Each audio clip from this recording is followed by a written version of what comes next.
হাত তুলে দোয়া করা গুরুত্বপূর্ণ ইবাদত। আল্লাহ রাসূল কবরের পাশে গিয়ে হাত তুলে দোয়া করেছেন একা একাই। আল্লাহ রাসূল বদরের যুদ্ধে হাত তুলে দোয়া করেছেন একা একাই। আল্লাহ রাসূল মানুষের দোয়া চাইলে হাত তুলে দোয়া করেছেন একা একাই।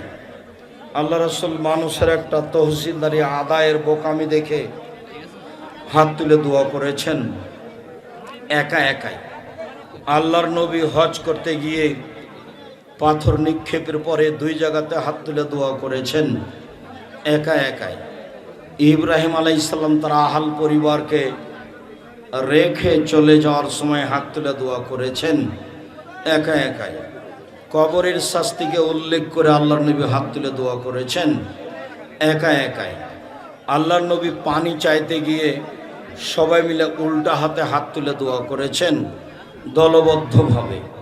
হাত তুলে দোয়া করার বুখারীতে 36টা হাদিস আছে সূত্র অনুযায়ী, আর সহিহ হাদিস আছে প্রায় 35টা, আর 42টা আছে জাল জয়ী, আর 24টা স্থান আছে কোথায় কোথায় হাত তুলে দোয়া করতে হবে। বিস্তারিত দেখতে হবে আইনে রাসূল সাল্লাল্লাহু আলাইহি ওয়াসাল্লাম দোয়া অধ্যায়, আব্দুর রাজ্জাক বিন ইউসুফ। বৈঠক শেষের দোয়া। আল্লাহ নবী বলেছেন মানুষ বৈঠকে বসলে 19-20 কিছু কথা হতে পারে, ভুল ত্রুটি হতে পারে। বৈঠক শেষে যদি বলে দেয় সুবহানাকা আল্লাহুম্মা ওয়া বিহামদিকা আশহাদু আল্লা ইলাহা ইল্লা আনতা আস্তাগফিরুকা ওয়া আতুবু ইলাইক, তাহলে ওই বৈঠকে যা ভুল ত্রুটি হয়েছে আল্লাহ এর মাধ্যমে কি করে দিবেন? ক্ষমা করে দিবেন।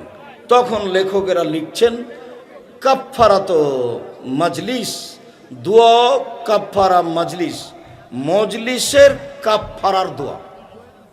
মজলিসে বসেছি, কখন কোন কথা হলো, যদি ভুল ত্রুটি হয় এর কাফফারা হলো সুবহানাকা আল্লাহুম্মা ওয়া বিহামদিকা আশহাদু আল্লা ইলাহা ইল্লা আনতা আস্তাগফিরুকা ওয়া আতুবু ইলাইক।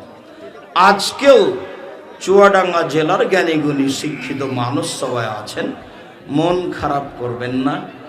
আমি খুব তদন্ত করে বলছি, না যদি মানা লাগে সেটা আপনি মানিয়েন না, কিন্তু পরিবেশ নষ্ট করার প্রয়োজন নাই। আমি কাউকে নিয়ে কারোর বিরুদ্ধে কথা বলা পছন্দ করি না। যে বোরকা পড়ছে যাতে একটু চোখ দেখা যাচ্ছে এটা ভালো আছে, খারাপ নয়।